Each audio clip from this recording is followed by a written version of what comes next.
welcome to Twiss, This Week in Space Science. This is Sean Cruzen right here. I'm Michael Baltimore.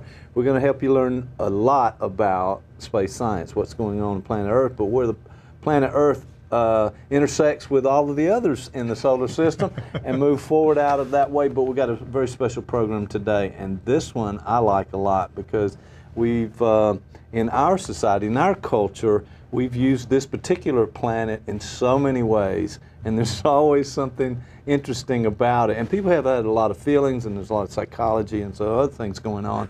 It's the planet Mars. We're going to be talking about Mars today. There you go. So we got to go there. We have a few different things to talk about, but Mars seems to be the focal point of what we need to talk about today on the show. And right now there's something very interesting happening in the nighttime sky with Mars. And that is simply this: Mars is at a position relative to the Earth that astronomers call opposition.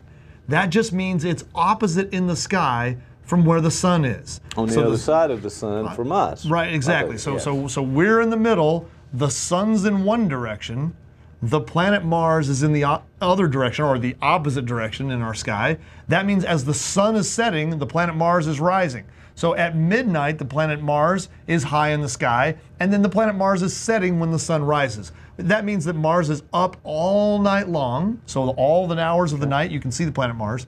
It also means that that is a position where Mars is typically at its closest point for this particular set of orbits between the Earth and the planet Mars. It gets close, okay? So it's not as close as it has been in the past, but it's as close as it's going to be for the next couple of years during this period of time that we call opposition. Now the reason we're talking about that today is twofold. Yes. Number one, if you're seeing the show anywhere near live, go outside and look at the nighttime sky and see the planet Mars. I was out observing it last night and again this morning in the pre-dawn sky. What a beautiful sight. You can see it very, very clearly. It's shining very bright. It has just that little bit of a rusty red color to it. It looks orange compared to the other stars. You can pick it out rather easily. The star doesn't twinkle. It's because it's not a star. It's actually a planet. Planets don't tend to twinkle the same way that stars do in the nighttime sky, which is a subject for another show. Oh, yeah. But the idea is that you can see this planet in the sky all night long, and you really should try to do that. Now here's the second thing. Yes. The second reason we have to talk about it today is because a couple of days ago, as I was looking online for stories about this event, I noticed that it was the front page headline on a certain news media outlet, and it basically said this: Okay. Mars aligns with Sun and Earth. People predict doom and bloodshed, or something that I'm paraphrasing slightly. Right. I'm taking a few liberties, but it was basically kind of a doomsday message. Oh my goodness, the planet Mars is aligning somehow with the sun and the Earth, and they purposely kind of slanted the headline to sound as if this was a bit dangerous. A lot of sensationalism there to capture somebody's attention, maybe sell more ad space on their television or newspaper, et cetera, et cetera. Yeah, well, I don't want to suggest that it's all for the profit motive. Okay, however, I would go there. I will do that for you. Okay, well, no thank problem. you. I appreciate that. Yeah, no problem. However, I do think this. I think that people, number one, I think they like to be scared, and maybe we can talk about the psychological ramifications of that. Oh, absolutely. Part of it. But Mars in particular, when we have stories about Mars, there are just things that I think that are happening in the nighttime sky that are fairly pedestrian or ordinary. I see them all the time. This opposition of Mars happens about every 2 years. Oh, okay, wait. Every 2 years? Yes, it's not all that rare. In fact, this isn't a particularly close one. There was an opposition of Mars that occurred in 2003 that was the closest that Mars approached the Earth in about 60,000 years. And mind you, it was only a tiny bit, a fraction closer than it normally is every 2 years. But again, the public imagination just went wild with that. And over 3 nights of open house astronomy nights at our local facility, the Coca-Cola Space Science Center, we had almost 2,000 people go through the observatory and observe the planet Mars during that period of time, just because the media covered it in kind of a sensational way. And again, I see this similar kind of phenomenon taking place, and I just have to. This is where I turn the tables on you, Mike. Normally you're asking me all the questions on this show. Yep, I got a couple ideas about this. Dr. Baltimore's background is in counseling, and so what I want to do is I want to just ask Mike, why does this happen? Well, you know, there's a lot of phenomena, and it's hard to pin down on one one thing particularly, but there are just concepts out there that kind of stimulate our need to be afraid. Sometimes it's anxiety levels, and it calls us to action. I think it's part of our culture as well, but there are a lot of reasons why people want to be a little afraid, a little scared about what's going. It kind of puts things into motion for us. It's a need we have. It's something that we have to have in our lives, and it's very interesting that Mars has been the target. We've used Mars so many times. Mars is clearly the target in this case. Is it some inherent need we have for some extra drama in our life or something? Is that what kind of propels this thing? I really do think that's part of it, that this idea that we have to be a little on edge, a little afraid of something, and also it's experimental, it's unknown. So the unknown is always that way. And I think as human beings we have this quest to kind of move in that direction, to discover things. You know, not just scientific, in a scientific way, but in a sort of emotional, psychological way. So that people need to be a little frightened. They need to have that sensation. They need to, you know, get that pump of energy there. And that's why you see all of these headlines. And because the people who put these headlines out, whether it's a newspaper or the media and other formats, they know the reaction. They know that people are going to respond to those things. And so that's what happens. And the good news for you is you got a lot of visitors to the Coca-Cola Space Science Center as a result of that one that you just talked about. Yes, so. Indeed, that does occasionally happen. But what I like to try to do in public forum like this one is just to reassure folks that, hey, it's a mathematical curiosity or a geometric curiosity. It's really not a whole lot more than that, all right? And in fact, I've got one more graphic I think we can put up here that shows the various configurations that the planet Mars can, or any planet that's further from the sun than we are, can move into at various times. And this opposition that's coming is just one of those kinds of configurations. So when you have, here's the diagram. Here we have the sun in the middle. The Earth is to the right there. It's the blue dot. Those 4 red dots can represent the planet Mars, or in fact, they can represent any planet that's further from the sun than we are. So Jupiter, Saturn, Uranus, Neptune, Pluto, dwarf planets, any of those can go through this particular setup. So, but think about Mars. So right now you see the sun in the middle, you see the Earth to the right, and you see another red dot to the right of that. That's opposition. So when Mars and Earth are in their relative configurations, geometrically speaking, that look like that, we say that Mars is at opposition. And from this diagram, you can see why that's Mars' closest approach to the Earth, right? That's the shortest dashed line that can exist between the planet Earth and some planet that's in an orbit greater than ours. There are 2 other positions called quadrature. You can see that they're not 90 degrees relative to the sun. They're in 90-degree positions relative to the Earth and the Earth-Sun line. And so in the sky, they would look as if the sun was 90 degrees separated from that object in the sky. And that's why they get that name quadrature, as if the sky is broken up into 90-degree 4 even increments. So the last position is conjunction. Now that's when the planet is on the opposite side, directly opposite of the sun from where we are.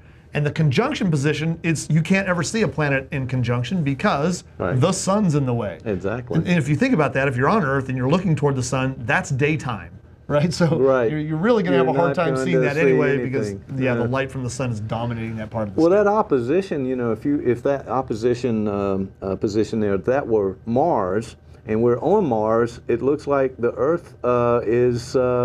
You know, we're going to have a little blackout there. It would appear from this diagram where the sun is a little tiny yellow star. A little eclipse, and the Earth is a really giant blue star. But there's 2 things that happen. Number one, this diagram is not to scale. Oh, okay, right? There you go. So the scales of the distances and relative sizes of the planets and the sun not represented accurately in this diagram. The distances are vast compared to the diameters of even the sun and the Earth and Mars particularly compared to their relative distances. So it's as if you're talking about little grains of sand moving around in their orbit. Okay. But so you wouldn't get a blocking of the sun from that position, not an eclipse or anything like that. Right, okay, I got it. There's another factor, which is this. As we see these 2 orbits right here, you see the Earth's orbit in blue and Mars's orbit in red. those two orbits are actually tilted relative to each other just slightly, a few degrees. We call that inclination in astronomy. So those two orbits are inclined to one another just a little bit. And that tilt of those orbits, they actually prevent the planets from ever perfectly aligning. Okay. In this alignment that people think of. There's never a perfectly straight line that would intersect all three, Mars, Earth, and the Sun. Okay, so you're talking about that plane that the planets are from Sun to Earth to Mars in this case. Correct. And not so. If you think about the above or orbits of below. the planets as planes, as you just said, Right. those two planes don't line up. Okay. And so you get a little bit of tilt relative to those two planes, and so you can't really hit all three with a straight line anyway. So you don't have a classic true alignment as is described on occasion when these kinds of events take place. You just have one on one part of the sky and the other one on the other part of the sky, and they're pretty close to 180 degrees apart from one another, but not exactly. Okay. All right. So that's pretty interesting because, when we were kids in 5th and 6th grade and going through school, they had the little mechanical solar system that would move around, and all the planets were on that same plane. That's right. And that moved, well, that was because they had to build it in that way, probably. It made it a little easier to build that way. Right, a little easier to build, but what you're saying is those planets may not be completely on that same plane. That's so exactly that's very right. interesting. That mechanical representation that you're talking about has a neat name that's from antiquity. It's called an orrery. An orrery. And so an orrery is a mechanical model of the way that the planets move around the sun. And yes, you're right. It's often, even that's oversimplified compared to what's actually going on out there in space. But this is just another good example. Ladies and gentlemen, remain calm. Right? It's some interesting geometry, but it doesn't really go beyond that. There's another event that's coming that's going to take place that is another piece of interesting geometry. But it doesn't have to do with the planet Mars. It has to do with the moon. And the moon is going to come into this position where it's going to be eclipsed by the Earth's shadow. So we're going to have what's called a lunar eclipse. What happens in a lunar eclipse is it's almost like that opposition case. You have the moon on one side of the Earth, you have the sun on the other side of the Earth, but this time the moon and Earth are close enough together relative to their sizes that they can actually block the light out one from another on occasion. Now, even that's rare because the moon's orbit is inclined to the Earth's orbit by 5 degrees. So it has to be at these special points where the moon crosses the Earth's orbit, and it has to be exactly at full moon phase in order for this lunar eclipse to happen. Okay. One of those is coming. Here we go.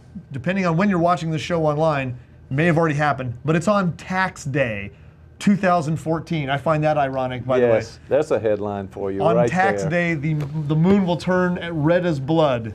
Okay. And the sky will grow dark because it was a full moon until this eclipse happened. And then the sky's going to go dark. And it's not just because your taxes are due here in the United States. It may feel like that for some might of us. feel like that. Yeah. It might feel like that. Right. Eastern Standard Time, which is where we're at here, that's going to occur at about between 2 and 3 a.m. on the morning of April 15th, 2014. So but that one is a lunar eclipse that's going to take place. Actually, we will be webcasting that lunar eclipse at the Space Science Center, our website, www.ccsc.org, ccsc.org.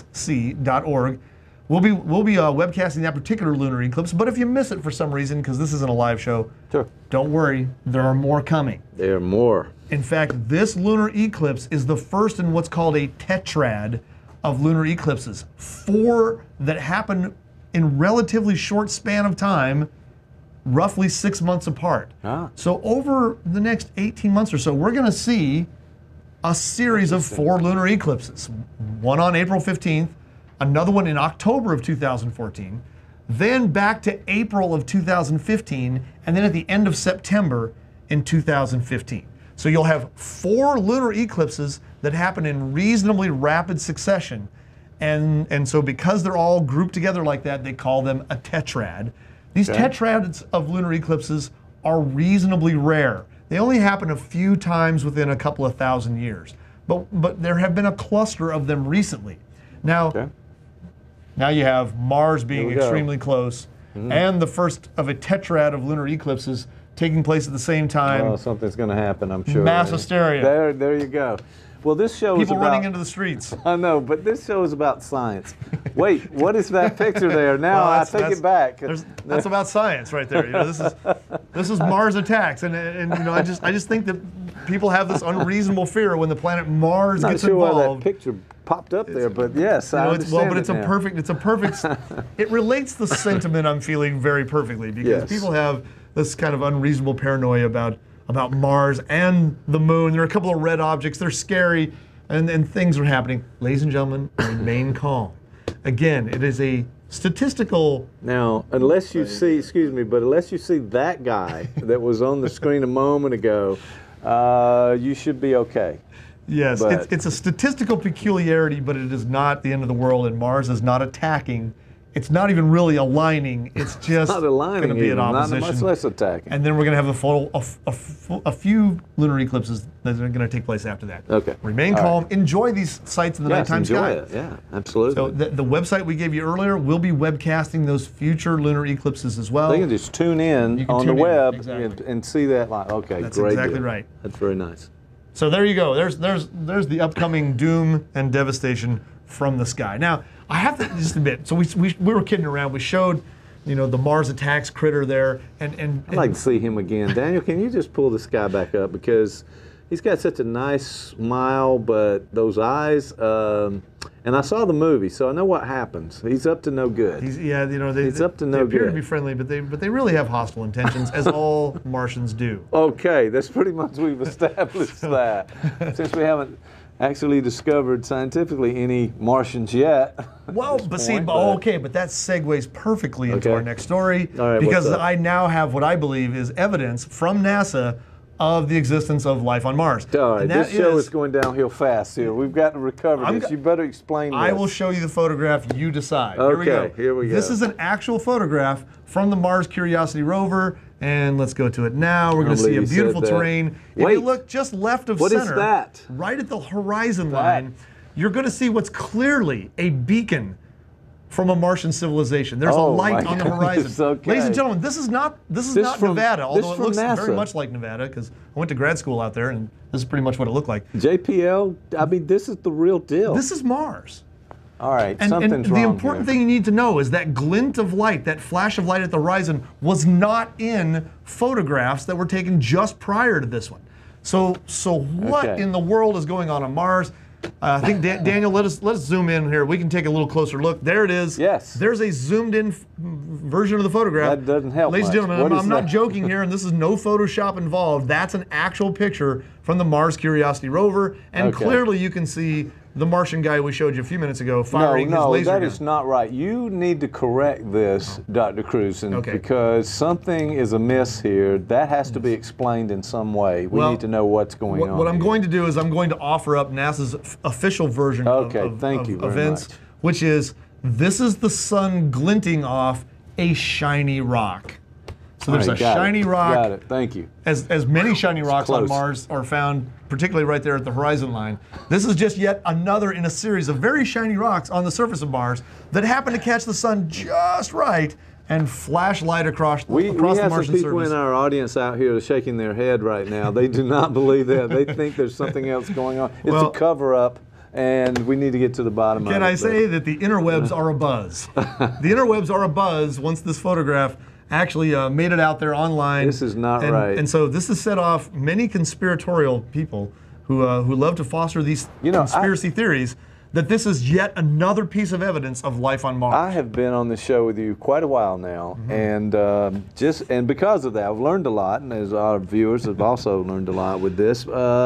We're going to go with the NASA explanation. I think that's where we're going to go right now. I want to encourage I'm people tempted to do that. I'm tempted to do that myself.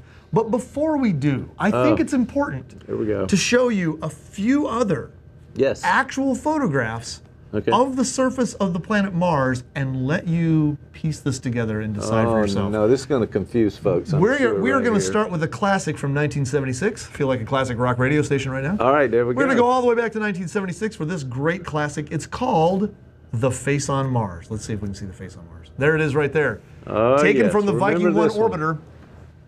As you can clearly see, that is a member of the cast of Lost. And their face somehow appeared only even the before face, the series not was the made. rest of the body, I might add. But yes. Okay, now So- unfortunately, when higher resolution images of this particular feature were taken, this is simply a butte, not unlike Pine Mountain, which is just outside of Columbus, Georgia. It's a hogback ridge.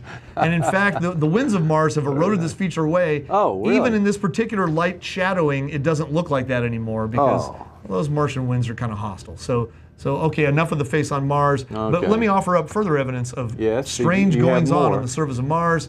Yes, I do have Mars. More on Mars. Here it comes, the Mars Yeti. Wait, that looks like the Bigfoot on Mars. Doesn't it look like the Patterson video from taken It out does, in the shape in the of it, Pacific yeah. Northwest? It's got this arm out, you know. That is he's looking clearly, toward the camera. I would say a Yeti. Now, of course, the image scale, he would be about 4 inches tall. Oh. But maybe it's a Yeti. It's possibly a Yeti See, now statue. bringing that part up, it just kind of brings it back down. Well, to you know, earth I have to right here, offer up I'm saying. some level of 4 scientific integrity, inches.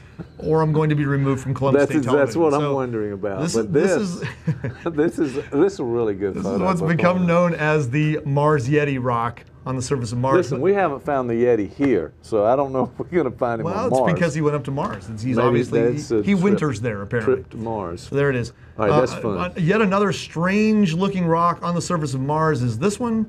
It is the Mars rat. Now it's on the left-hand side of the photograph in the box, but we have a magnified version on the right-hand side, and in the center of that red circle, do you see a rat? That's a gopher or something just on the surface of Mars. There's What's a rodent. going on? It's clearly a rodent. It's a rodent. No rock could possibly look like that. So All right, listen closely, viewers. I think you just got a clue. So this is okay. So these are rocks on the surface of Mars that trigger our brain's Yes. pattern recognition, and we see these clever and interesting shapes. We want to believe. That's part of the issue we were talking about earlier. We want these things to be true at some level.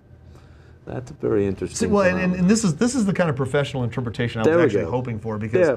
I am a mere planetary scientist, and I can only tell you that they're rocks. I can't really address why it is that people's minds want to complete the connecting of the dots and call that a rat. And say, look, it's a rat. There's clearly a rat on Mars. But Right. Rats Well- would actually explode on Mars because the atmospheric pressure is pretty such bad that up it would, there, right? yeah, the Yeah. pressure inside the body would be more than outside, and they Not would. going to happen. they would A lot pop, of yeah, so- explanations for this not being true up there. But you said pattern recognition earlier. That's a piece of it, I think, and that's why people want to complete the dots. I like what you're saying about that. Our minds are very skilled at connecting patterns, and that's a survival instinct. And, you know, it but it's just makes- combined with some of the psychological things I think you were talking about earlier. Yeah, our need to believe. in Listen, some it sense. makes a better story too, don't you think? I mean, it's there's another rock. I'm like, oh, this one looks like something. That sensationalism, that storytelling, I think it's part of it as well. All right, I hope you don't have any more photos. I do. I actually have one more in the no. series. Here we go. This is not so much because it looks like something, but this was a strange story, and we talked about this on an earlier show. But since we're talking about Mars, I have to bring this one up. Oh, yes. This Here is we the go. famous jelly donut. The moving jelly donut. It only if I looks remember. somewhat like a jelly donut. But this is two photographs. The one on the left-hand side is a different day, same area of Mars. The one on the right-hand side is just a few days later, and suddenly this rock is there that wasn't there before. Now, you have to wonder, okay, how did that rock get there? And clearly that little guy with the helmet that we saw only a few minutes ago threw this jelly donut looking rock into the photographic path of the Mars Curiosity rover, and there it is. Yes, I'm wondering. Now, you mentioned a moment ago about the winds. The face I did picture mention that we saw, and the winds are blowing, and it's changed the face of that. Could this rock have been blown over? The in a answer way? is possibly. Possibly. Okay, Actually, all right, possibly. good. I'm That's one of the possibilities that have been expressed.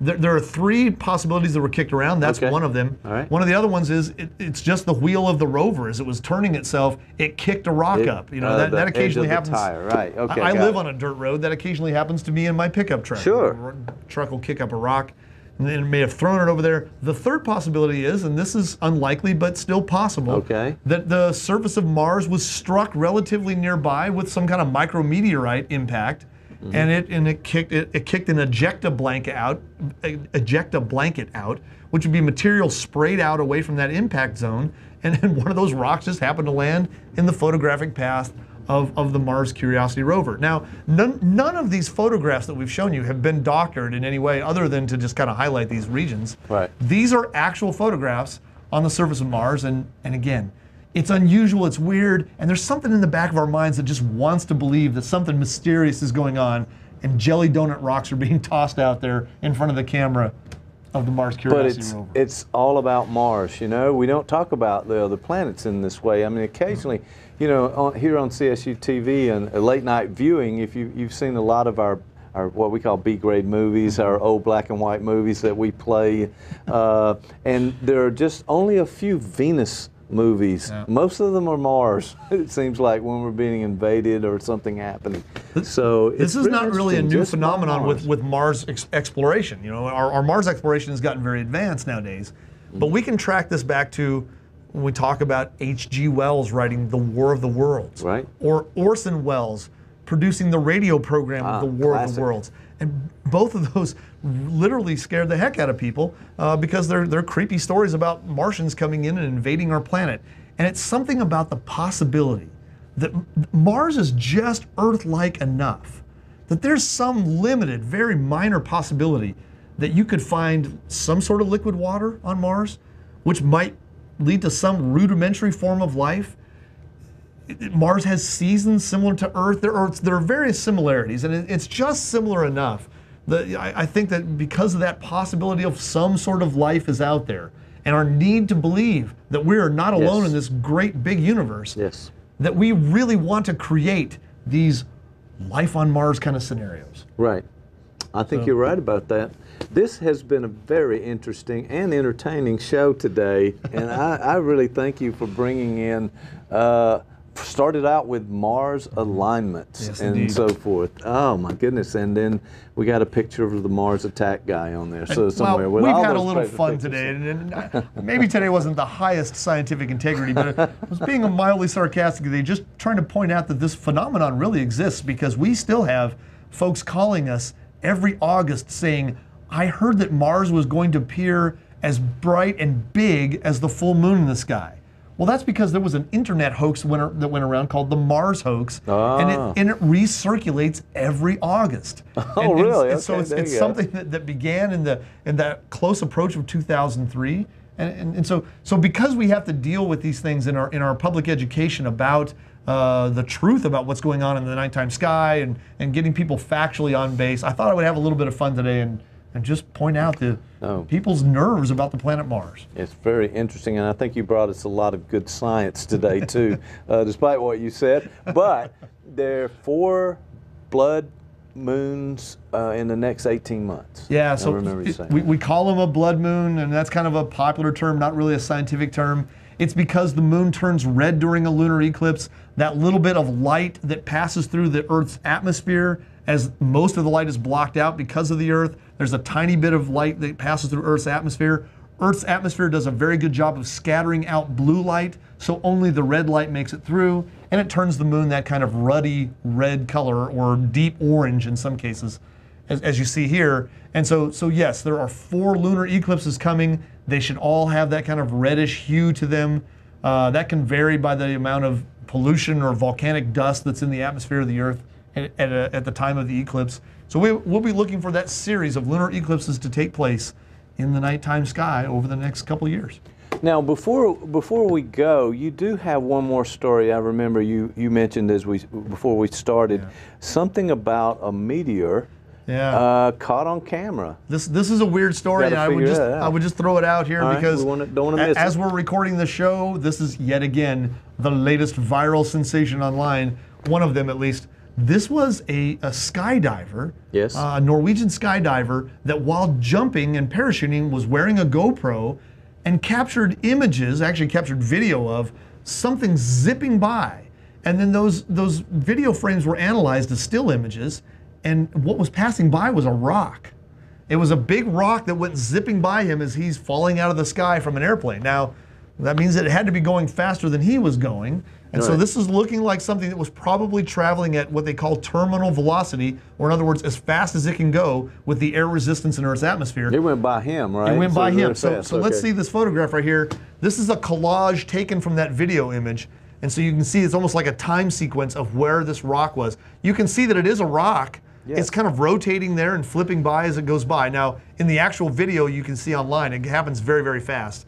The skydiver's name was Anders Hellstrup. He's the one who was wearing the GoPro camera and caught these images. And ever since this video came out, people have been trying to figure out, is it a piece of debris that fell off the aircraft? Or is it a rock that came out of the parachute? Or is it really a meteor falling from the sky, zipping through Earth's atmosphere, and this skydiver just happened to, in the most peculiar of coincidences, capture this thing zipping by? It is that, and it could have come a little closer to him. He would have been in some serious danger, well, I would imagine. I don't think he wanted to get hit by a rock, regardless if it came from space or not. But yeah, you know, obviously, if it's a rock coming in from space, it's coming in at a very high rate of speed, and so this thing went zipping by, and the online community, particularly the astronomers who are out there online as well, are communicating with each other, and they're just trying to figure out, could this actually be a meteor? Now, I'll have to tell you that I was reading today, and our friend Phil Plait, who's been to the Space Science Center a few times, he writes the Bad Astronomy blog. He was on Slate, and he was writing in his blog. I think he's more or less concluded with some conversations with other folks. This was probably just a rock that was somehow tucked in the parachute, and maybe not an actual meteor from outer space, but no one's really sure. And so that mystery kind of remains, and there it is, the mysterious parachute rock. Sounds like a story that belongs on the planet Mars. I was thinking there has to be some connection with Mars, because that's our show. Ladies and gentlemen, that is our show for today. You've been watching This Week in Space Science with Dr. Sean Cruzen, the Executive Director of the Coca-Cola Space Science Center. You can go to their website at ccssc.org, Charlie Charlie, Sam Charlie. .org, right here in Columbus, Georgia at Columbus State University. And you're also watching Columbus State Television. I want you to tune in every week and find out more about science, just like we did today. And let's dispel some of those myths, but let's learn what it is that's going on in space science. So thank you for viewing. We'll see you next time.